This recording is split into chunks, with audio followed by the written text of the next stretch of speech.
Hello again, and thank you for coming today in this session. My name is Armend Binaku, and today we'll be tackling and revealing concurrency flaws in modern web applications. But before we start, a quick introduction to myself. I currently work for many years in Code Labs as an offensive security specialist, where I do the standard penetration testing and red teaming, and in my free time I try to do as much as possible in certifications and in, of course, CTFs.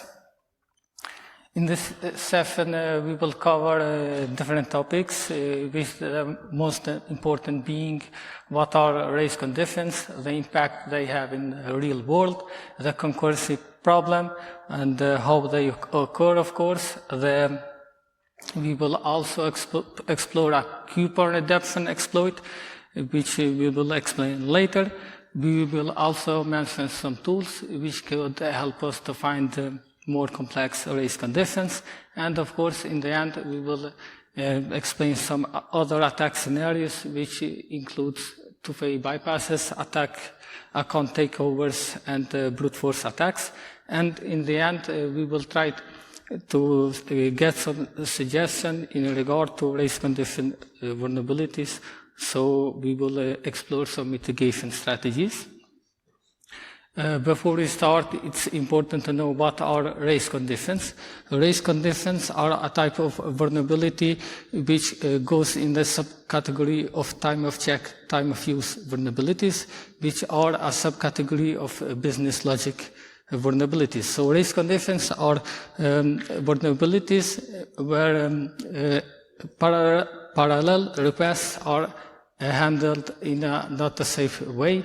So basically, why these vulnerabilities matter, many companies like Apple, GitLab, Apache Tomcat, AMD, and HackerOne has some kind of race condition vulnerability, or even has had in the past, which in most of the cases was a critical vulnerability. That's why it's not recommended to overlook race condition vulnerabilities, as many modern webs can have these kind of exploits or vulnerabilities.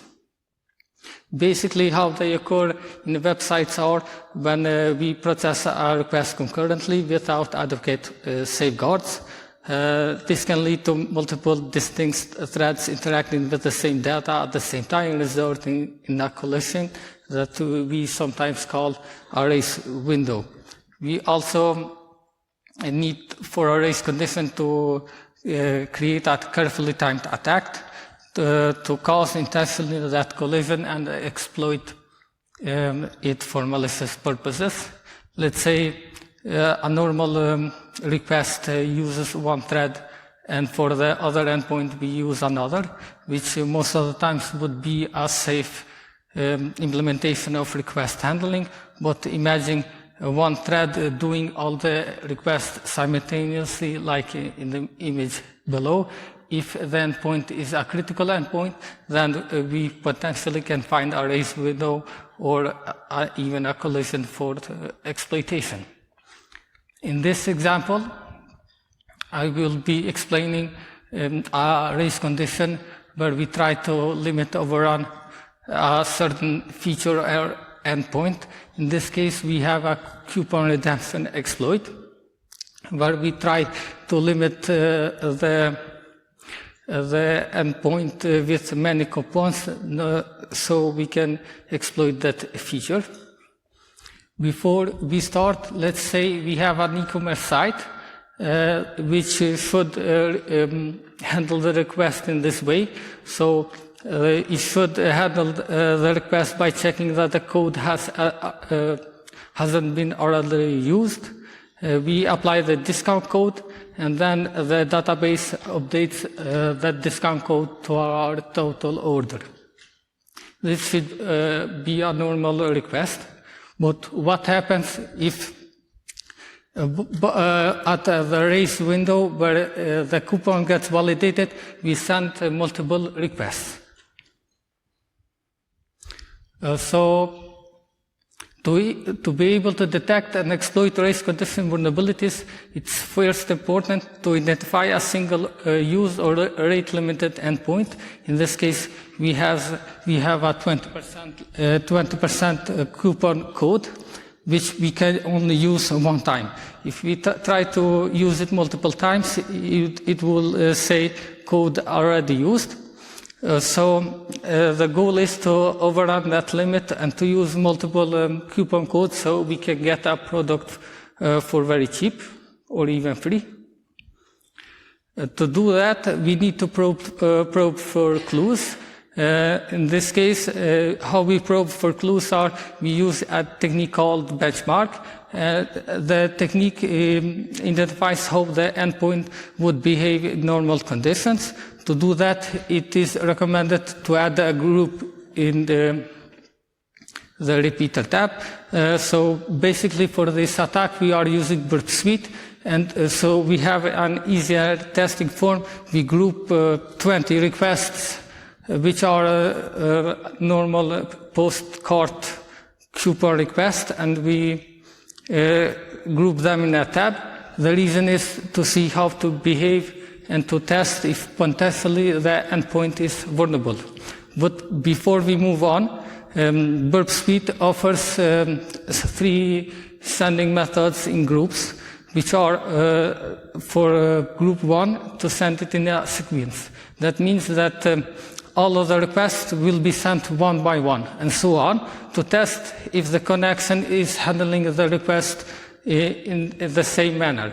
So let's say we send out 20 requests, and all of the requests have the same response time and the same number of bytes in the response time. So that's basically for testing the behavior of the coupon code.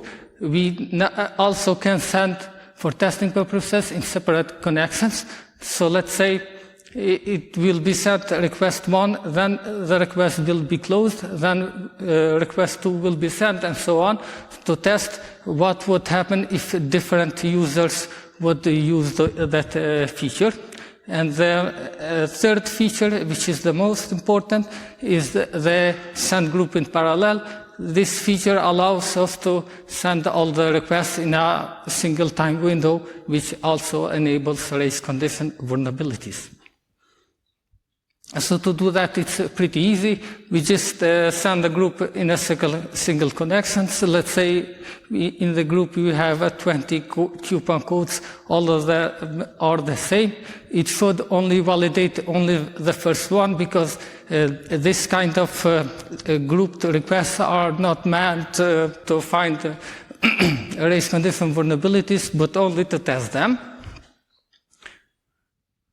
So when we see the responses of each group, we can see that this endpoint is potentially vulnerable, as many of the responses have the same number of bytes and almost the same number of response times in milliseconds, which both are 123 and 121. So we can determine that the single endpoint is handling the requests with a similar response time, which is a big indicator of race condition vulnerabilities. Now, to actually prove that this endpoint is vulnerable, we can try to send the group in parallel. So meaning we can try to send 30 of the same coupons at the same time in the same window. And we can see that the application actually processes the apply coupon code in the API, which is post-card coupon, and it validated every one of them, leading the discount to be applied multiple times, even though the coupon is the same for every request, and it should only validate the first one. It validated all of them because we did a limit overrun exploit, where we send the group in parallel, and of course, as we can see, the product from being 1,400 euros went to only $20. There are many kinds of variation of this vulnerability, not only in gift cards. So we can also rate a product multiple times. We can also withdraw or transfer excessive amounts of money. We also can use or reuse a CAPTCHA solution, and we, of course, can bypass anti-brute force rate limiting solutions. There are other tools that help us send requests in parallel, not just burp speed repeater tab in a group. We also can use turbo intruder, which allows us to do more complex race condition attacks. The reason is because an enemy of race conditions are the network architecture and the jitter, which can add an unintended delay and to make our attack more difficult. That's why it's important that we use turbo intruder as an extension, so we can add manually our scripts, and we can also add manually delays and stuff like that, so we can exploit multiple endpoint race conditions. Race conditions also can be used not only for coupon redemption, but also for two-phase bypasses. Let's consider a white box penetration testing where we have the password, but the account is logged by two-phase. A way we can bypass that is to send in parallel all the OTP codes of the 9-digit two-factor authentication one-time password. And in most cases, if we would try to brute force attack this, we have only 10 seconds to find the combination, which is unrealistic.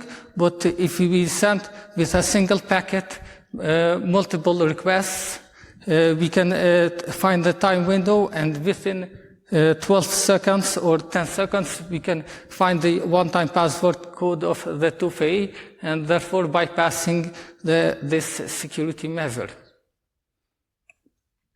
Other attack scenarios include, but are not limited to, brute force logins.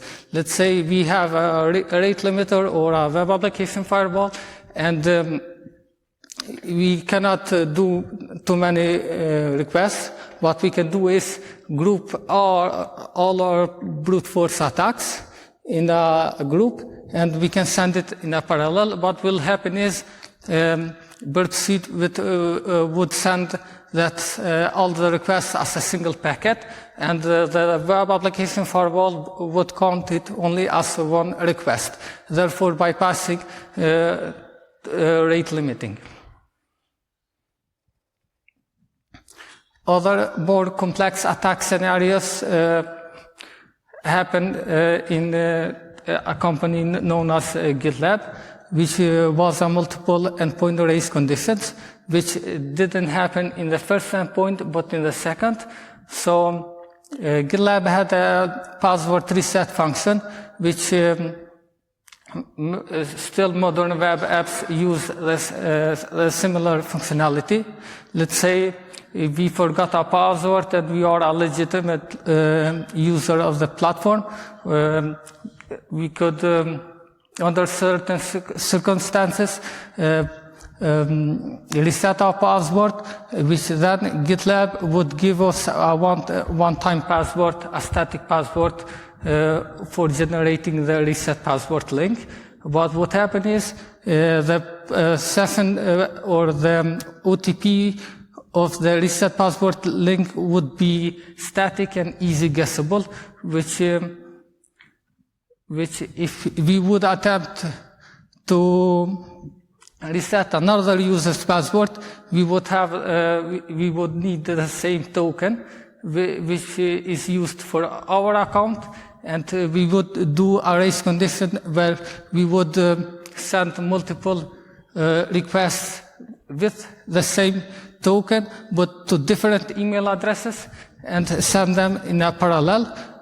What happen is the first request hits the password update logic, which checks the provided static token, and the second actually hits the logic and the vulnerability, where that token can be used for every email, and the race condition then would send for every email we provided the reset password link in our email address, resulting in spoofed localhost or account takeover. So basically, the first endpoint, which was to generate the static password, was used for every email we provided in our group, and the second thread, which was the actual password link that was sent to the email, was used as a race condition, but we sent 30 emails or more in a parallel request, and then we would have everybody's email because we found that in a race condition. Actually, there is cases where it's difficult to find the race conditions because some of them can be found via source code, but some need actually to be tested as it can get complex, and because of network architecture and jitter and lag, it can be difficult to find. But most of the times, mitigating or preventing these vulnerabilities can be done using mixing data from avoiding mixing data from different storage places, ensuring sensitive endpoints make static changes atomic by using the data store concurrency features, and also other in-depth measure would be taken advantage of data store integrity and consistency features like column uniqueness and constraints. And of course, it is recommended to not use data storage layer to secure another one. Also, it's important to ensure that session handling frameworks keep sessions internally consistent. And in some architectures, it should be avoided to use server-side states completely to avoid, of course, race condition vulnerabilities. Some processes and operation require strict ordering and a resource limit, so that can be also used as a defense mechanism or a bypass technique. That would be it from my side in regards to race condition vulnerabilities. If anybody has questions, feel free to ask them. Hopefully I will know.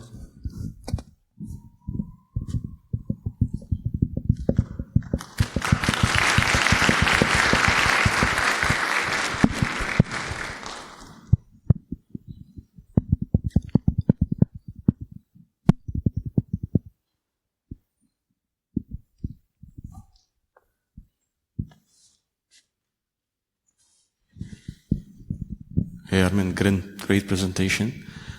I have one thing I quite didn't understand in the parts where you would send multiple packets, multiple payloads simultaneously. Okay. So there, yes. Would that be caught by simple, let's say if the thing is on AWS, or the thing is in some cloud provider service where the load balancing is not house built. So there would denial of service attack prevention prevent you from doing that? That's what I'm trying to say. In most cases, no. Race conditions can also be used to do denial of service. Some WAF or web application providers provide a way to detect these and block these, but they are never enabled by default. So because we are sending a limited amount of requests, it can be detected for some cases where are brute force attack or denial of service attacks, but not in this case for a limit overrun, because we only are using 20 packets and we are sending them in a very short period of time. So most of the time it's not by default detected. Sometimes it is needed also to add a restriction in the source code via adding threading to the endpoint. So it's not recommended to use one thread for many endpoints, but to separate them, because that automatically would add a delay. Hopefully that answered your question. Thank you, that answers it perfectly. فاهم داري.